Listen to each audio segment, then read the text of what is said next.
আজকে আমরা দারুণ একটি স্পোকেন রুল শিখব। কোনো কিছু পেয়ে আনন্দিত বা খুশি বোঝাতে এই রুলটি ব্যবহার হয়। I am delighted to plus verb plus extension. যেমন, তোমাকে আমার জীবনে পেয়ে আমি আনন্দিত। I am delighted to have you in my life. সে তোমাকে দেখে খুশি।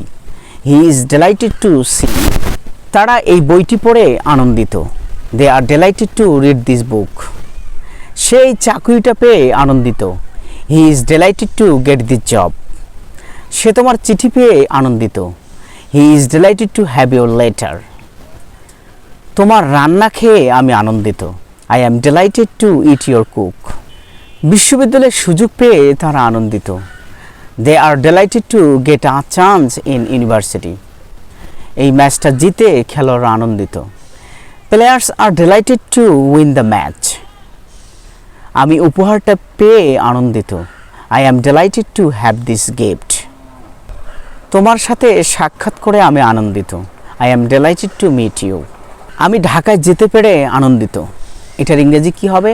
কমেন্ট সেকশনে অবশ্যই জানাবেন।